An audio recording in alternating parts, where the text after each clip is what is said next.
friends, welcome back to my channel. It's Tori. Today we're going to talk about annotating. So in my last video, which was about how BookTube was destroying my reading and what I'm going to do to fix it in 2025, I mentioned that I've recently jumped on the bandwagon of annotating and how it has really changed the way that I have been reading my books and the depth to which I feel like I'm able to articulate my opinions of those books. Honestly, it's just been a better reading experience overall because it's really helping me slow down and savor the reads and really think through what I'm reading. Now, obviously, there is no one size fits all when it comes to reading experience, so if annotating doesn't work for you, that's totally okay.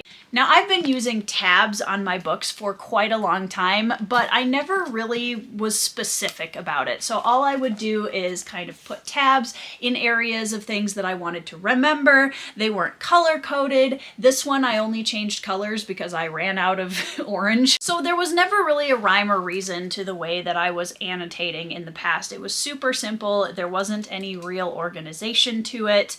And mostly it was just to help me remember where quotes and important character moments were in the books that I wanted to call back when I was writing my reviews. Now, when I was doing that, I was literally just grabbing the most basic colored tabs that I could from local stores and using those. But I've finally gotten to the point where I've realized that that's not working for me anymore, because half the time when I go back to a book that I've tabbed and I find a spot that I marked, I'm not even sure what I wanted to remember about it anymore. So I knew that it was time to try annotating in a little bit more depth, and that's something that I've been wanting to do for quite a while. Now, the cool part about this is I've been doing some deeper annotating for my last 4 or 5 reads now, and I really wanted to share with you guys what I've found works well for me, how I've been adjusting that annotation process depending on the type of book and the format of book that I'm reading, and just hopefully leave you guys with some tips and tricks if you're looking to start annotating yourself. So in this video, we're going to go over a few different styles of annotating. We're going to talk about how I annotate my ebooks, which is going to be a pretty easy, simple one. I know there are a few people who have the new Libra Color ebook readers, which allow you to see everything in color and highlight in different colors, which is super cool. I have a Kindle Signature Paperwhite, so it's not quite that fancy. It's still in the black and white, but I still use the highlights and notes as much as I can when I'm reading ebooks. The second version we're going to do is actually the current annotation process that I'm in right now, which is when you're annotating a book that you don't want to write in. This was a book that I didn't feel comfortable making permanent markings in, and so thanks to the help of a lot of other booktubers who I've been watching videos on annotating for the last 2 weeks, I've developed a process that I think really works well for me when it's a book that I still want to deep dive in and annotate and make thoughts and comparisons and tab as I go along, but I don't want to leave lasting damage to the book. And finally, I'm going to show you my annotation process that is no holds barred. All the tabs, all the pen, all the highlighters, everything. I'm so excited to share this process with you because I have been having a blast, and I know quite a few of you have been asking me what process I'm using for annotating, so I figured I might as well make a video and share it with you guys. Also, for any of the products that I will be showing you that I've been using, I will try to put links down in the description box below so that you can go check those out if I have bought them online. Otherwise, I will let you know where I found them and kind of what they are, so you might be able to find a comparative option. All right, guys, so this is my basic setup for annotating right now, and I'm sure there will be some things that I add to this pile once I get the hang of annotating a little bit more and figure out if there's anything that I feel like I'm missing. The first thing that I picked up when I knew I wanted to start annotating a little bit more was tabs that were colors that I actually liked. If I'm being totally honest, these kind of neon strips that I've been using, I'm not a huge fan of super bright colors, and so I wanted to get something that was a little bit more in my color palette, and so I went online and I found this really cool set, and I think these are called Mirandi color tabs. As you can see, it's a really beautiful color palette worth of choices, and they have so many, you guys. Like, they have some sets where you can get like 20 different color palettes of this particular brand of sticky note, and I absolutely love that because it gives me the option to try to kind of color match my tabs to whatever book I'm reading, which you'll see as I show you guys what I have done with the books that I've already annotated. They stick really well to the page, but they don't leave any kind of sticky residue. The one thing that I will say about these is the color does rub off a tiny bit if you are, you know, scraping it with a fingernail or anything like that. But just for basic use, these have been absolutely great. I've used them on 3 different books now, and I've absolutely loved them, and I love that you can get them in so many colors. I also picked up these color note sticky tabs because I liked that they had the arrow at the end if there was a specific quote or something, or the specific line I wanted to mark in the book that I was annotating. So I haven't actually used these yet, but I'm really excited to try them, and I'm curious to see if that makes any kind of a difference, or if I like just the regular rectangular shaped sticky tabs. But again, these, as you can see, come in a variety of different colors, and again, there's some that were a little bit brighter that I probably won't use as often, but there's a whole bunch of different color palette options for these, so you can really customize the colors to what you like using. After that, I picked up a big pile of Post-it notes, and again, these I just wanted to have some colors that were a little bit more muted, that weren't quite so bright and obnoxious. The black pen shows up really well on all of these, and again, they stick really well to the page, but they don't leave a residue. Now, besides the tabs, probably the most important thing for me in annotating is the micro pen. This pen in particular is a Pigma Micron. You can see that the tip of this pen is really, really fine. This is a 005 tip, and you can kind of play around and see which of these you think works better for you in terms of what you like. As you can see, this is a very, very light pen mark, and it dries almost instantly, and that's something that you really want to watch for when you're picking out a pen to use with annotating, is making sure that it's a fine line and that is something that is going to be a quick dry ink, because what you don't want to do is be writing in your book and have things smudge. Even if it's just on a Post-it note, it could smudge onto the opposite page or anything like that. So this one I've been really liking. I've tried a couple different brands now. This one works pretty well. I might actually even go up a little bit in size of the pen chip, because this one is pretty tiny, but it does work really well for writing in the margins so that I can get really small letters, which I've been enjoying. The other markers / pens that I've been using are 2 that I picked up at Hobby Lobby just to try, and these are Faber-Castell Gold Faber Aqua dual markers. They have the smaller tip on the one side, again, as you can see, super fine tip, which I haven't actually used yet. I've actually been using them more for the brush tip on the other side. So I've been using these as an alternative to highlighters, and I have to say I really, really like them. These do not bleed through the page, which is really nice. They did a tiny bit on my Northanger Abbey pages, as I will show you, but only a tiny bit in an area where I pressed down a little bit too hard. And I grabbed 2 very, very light colors, and it barely covers the text. It's a really nice light highlighter. This one is Color Sand 281, and this one is Warm Gray 3 272. I haven't used the gray yet, but I really, really have been liking this cream colored highlighter. So let's start with how I annotate in my Kindle. So again, I have a Kindle Paperwhite signature, and when I was highlighting and annotating by Blood by Salt by J.L. Odom, which I'll show you the physical copy shortly, basically it's a little trickier to organize it quite as much as you can with the color-coded tabs and the highlighters and all of that in a physical book, but I keep it pretty simple when I'm annotating for an ebook. Now, this is the only e-reader that I have ever owned, so I'm not sure how highlighting and note-taking works on all of the different Kindles or different e-reader devices. For highlighting, all I have to do is highlight a certain section that I want to, and once it's highlighted, I can click on it and I have the option to add a note. So for this one, I can tap on it and see the note that I left, which was that I was noting that the character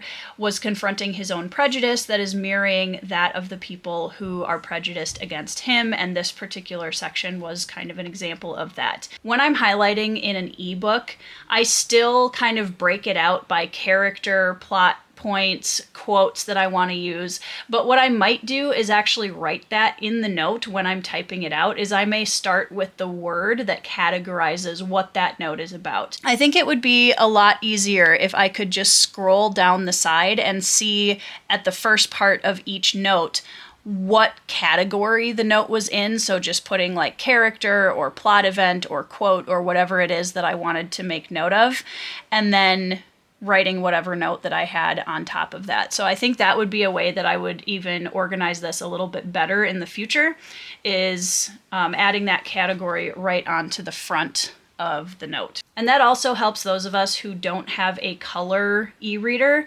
because that kind of allows you a really quick visual representation of a category as opposed to color coding that with tabs. Now that's the very simple version of my e-reader annotations, because I haven't spent a ton of time doing annotations on my e-reader yet, but I have been slowly developing a little bit of a process for that, and I would love to hear down in the comments if you guys annotate on your e-readers, what that looks like for you, what tips and tricks you've used that have made it easier to kind of find things. So definitely let me know, because I would love to hear about it. All right, let's start with the books that you don't want to permanently mark. So for example, I am currently reading Dead House Gates, which is book 2 in the Malazan Book of the Fallen by Stephen Erickson. And these are trade paperbacks that I spent a long time collecting, and I really love them a lot. And I just didn't feel right permanently marking them with pens and markers. But as you can see, I have been using some really pretty color-coded tabs for this, and I've been using this set. I don't know, there isn't like a color number on this one, but I've been using this set for it. When I go in to annotate, the first thing that I do is I put kind of a legend at the beginning of the book, and I do this with books that I want to write in and books that I don't want to write in. So for this, I just kind of sidestepped writing on the actual page by putting 2 post-it notes on top of the page and writing down my different color categories here on the side. And then I take whatever color I'm going to use for, say, quotes at the top here, and I decided I wanted to use this orange color for those, and I just put that across from the category. So I immediately have a quick legend where I can see what each of the colors means, so that I can find them all easier when I go back to do a review or just trying to find something as I'm reading. It's a lot easier to find specific character arcs. So as you can see, I've done several different specific character arcs to different colors, because that way, if I'm looking specifically for a, say, Mappo in a Carium scene, I can say, okay, well, that's a dark gray, look through my tabs and immediately find one, which is really, really helpful when you're trying to find things afterwards, especially in books like this when they're so long. So that's the first thing that I do before I've even started, and I will add tabs as I go. So when I first started this book, there was only like 2 or 3 tabs in the front, and I've added more tabs as I have continued on through the book, as I found more things that I wanted to make note of and color code. Another quick tip for you guys that I found really helpful with the post-it notes is actually a progress sheet. This is something that I really find helpful when I'm reading longer books. Is I love accomplishments and I love checking off boxes. So I put a little progress sticky note at the front of Dead House Gates with 100-page increments, so that every time I crest a new 100 pages, I'm able to mark off and see how much I have left, which is super helpful. And that's not really an annotation thing per se, but I found that that is a super helpful trick for longer books. What this looks like once you get into the book, as you can see, I'm still using the post-it notes, and this is where your post-it notes are going to be your best friends. I have seen people use clear post-it notes on their pages, which is nice because then you can still kind of read the words underneath on the page. The problem that I found with that is that it's hard to put it in a place where it's not hard to read, because again, the words underneath are showing through. So I just find that it's easier to put a post-it note on here. They're very easy to lift or remove if you want to read what's underneath them. And I just put the color-coded sticky note right on the bottom or top of the post-it note so that I can still find it easily as I'm flipping through the book. I can point to whatever section it is that I'm talking about. I can make bullet points.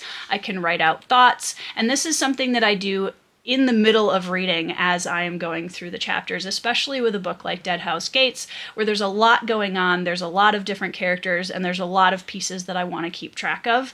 And I'm the type of person where if I don't write it down right away, I may not remember it. So if you don't like the idea of interrupting your reading, you could always wait till the end of the chapter and then go back and find your tabs and figure out if there's something that you want to add a post-it note for, if you want to expand on that a little bit. But for me, this is what's been working, putting in that annotation right away as I'm reading so that I'm thinking through it in the moment, and it's a lot harder for me to forget about it. Now, as you can see, I don't always feel like underlining, or I don't necessarily need to write out a whole big thought about something. With one of my quotes, you can see all I did was just place a tab right along the quote so that I can make sure that I don't forget it, and if I want to go back and pull some quotes for a review or something else, I have it right here. Another thing I've found really helpful with the post-it notes is for writing like important notes for backstories or anything like that. For something like Malazan Book of the Fallen, there's a lot going on, and there are literally thousands and thousands and thousands of years of history behind this story. So one of the things I started doing was putting a post-it note down on a certain page when there's a section that talks specifically about a backstory or world lore or anything like that that's really important to remember going forward, because that way, if I'm looking back on the Mappo and Icarium sections of Dead House Gates, I can immediately flip to their color. I can see that there's a post-it note that has, oh, this is an important Mappo backstory bit. So this is really helpful if you want to kind of give a little brief synopsis for yourself of what this section is and why it's important. So here it's super simple, super easy. If I want to go back and add anything to it, I can, but it gives me a little bit of an instant overview of what I'm looking at. I can also use this for questions. Sometimes I will even use a post-it note and just put in some questions of if I think there's a tie-in to this or if I think it connects with something else. All right, so that is my e-reader and also the book that I don't want to permanently mark. Now we're going to look at the books that I've annotated where there are no holds barred. I've been using my pens, I've been using my highlighters. Let's look at Northanger Abbey. This is a book that I just recently finished. As you can see, it is incredibly satisfying to have these color-coded tabs. I absolutely love them. Once again, as we open the book, you can see that I have put in my legend or key at the beginning of the book. I have character, style and theme, quotes, this made me laugh, and in true Jane Austen fashion, I have a color-coded tab for extremely vexing. These really can be anything you want, and this is where the personal, there is no one-size-fits-all comes into this experience, because everybody is going to want to remember different things, take note of different things, because we all have different life experiences. There will be different things in the book that speak to each individual reader, which is part of why reading is so cool, but also it gives you a lot of freedom with what you want to color code. You can obviously use any of the ones that I'm showing you guys as a place to start, but kind of play around with it and see what categories really work best for you. Now we're just going to open to chapter 1 because it's an easy place to start, and as you can see, I have already made some notes in the margins on the sides. Basically what I was doing in the beginning is I wanted to note different areas where characters were introduced. So there's a section about her father and who he is, there's a section about her mother and her personality, and this whole section kind of reminded me of Austen's famous sort of family portrait style opening to her stories, where we kind of get this, and here's the father, and here's the mother, and here are their children and their personalities. This is my first Austen read, but I have watched a lot of the live adaptations, and I think that that's something that really stuck out to me as a way that she tends to introduce the openings of her stories and the characters in them, is she kind of does this sort of family portrait style thing, which I think is very cool. So I just made a note of that on the side. When it comes to highlighting, I gotta be honest, there isn't really a rhyme or reason. I will highlight quotes, I will highlight sections that really stuck out to me, but I don't have a really concrete, this is exactly when and where I highlight. And that's again something that I feel like is going to be different for every person. You may highlight less, you may highlight more, and any of that is completely fine. Now, as you can see, I wrote quite a bit in this book. I had multiple tabs on some of the pages. I was writing in the margins. I was highlighting a lot lot of things. Quotes especially are something that I really paid attention to in this book, and also character arcs, when there were major character moments that I felt like were kind of benchmarks as we were going along through the book. I'm also noting if there are specific themes within Austen's work. In Northanger Abbey, there's a consistent theme of real connection with other people versus a fake or perceived connection with other people, and the difference between that illusion and reality. There's also a theme of appearance everywhere in this book, and I feel like that's also something that's very common in Regency era work, is the appearance of everybody and kind of gauging how handsome or pretty they are. That's very common in Austen novels. So I'm marking themes, I'm putting thoughts that the characters might be having, I'm putting down things that I've noticed stick out to me in terms of, here's a character trait or something that was said that's probably going to be important later, or is this foreshadowing? There's really so many different ways that you can take this in terms of what you want to mark and look at. That's the most important part, I think, of any process like this, is looking at it not as something that you have to do, or there's a specific, this is exactly the right way to do it. It's whatever works for you, whatever helps you kind of slow down, savor the book, remember the things that you want to remember. I'm already looking forward to rereading Northanger Abbey someday and seeing all of the notes that I put down and what I was thinking at the time, and seeing if my thoughts have changed, if I still resonate with the things that I noted this time around. I think that's going to be a really cool thing to go back and look at. I wanted to show you guys that sometimes I annotate quite a bit on a page. Sometimes I annotate very little or none at all. So like on this page, I did have an underlined section, but I didn't highlight or write any notes. And again, that's really just, I'm kind of following my gut instinct. If I feel like I want to highlight, feel like I want to underline or write something down, I do. And if I don't bother with it. So I'm not forcing myself to make notes on something that I'm not feeling like I need to. And I have to say, you guys, it is incredibly satisfying to get to the end of a book like this and see all of the different things that you've annotated and have all of those beautiful post-it tabs finished. When I first started, I was putting the post-it tabs farther out, and I decided I didn't like that because it takes up more space, and I like having the tabs closer into the pages because once you're done, it's a little bit easier to see them all. It's not so much like wading through a forest of colors and trying desperately to find what you're looking for. Really quickly, I wanted to show you an example of a book where I took the notes that I showed you from my e-reader before for By Blood, by Salt by J.L. Odom. Once I got my physical copy of the book, I went to my e-reader and I copied all of those notes into the physical copy of my book. I put in color-coded tabs from everything that I had done and used in the ebook, and highlighted and underlined all of the things that I wanted to make sure I remembered for whatever review I'm doing or just to have in general. So that is another thing you can do, is if you read the ebook and you really love the book and you end up getting a physical copy of it, you can always move your annotations from the ebook into the physical copy and put it on your shelf that way.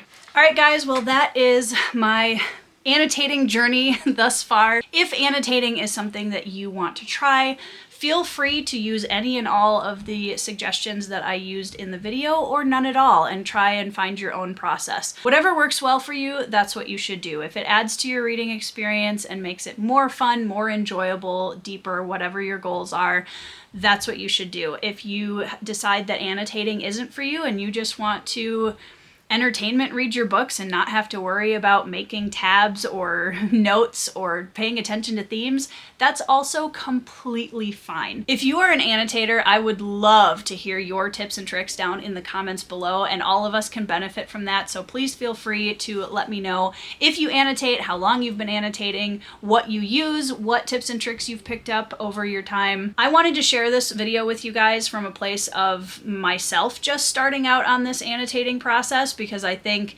I'm still figuring it out. I'm still learning what I like, what I don't like, what works best for me, the process that fits best with my reading style, and I will definitely keep you guys updated. Once again, I will put links down in the description box below for anything that I have bought online that you guys can go check out if you'd like to try the same products. And again, I want to thank you guys so much for watching my videos. If you enjoyed this content, like and subscribe to support the channel. And I'm so glad that you found my little corner of the internet. I hope you're having a great week. I hope you are reading 5-star reads, whether you're annotating or not. And I will see you in the next video.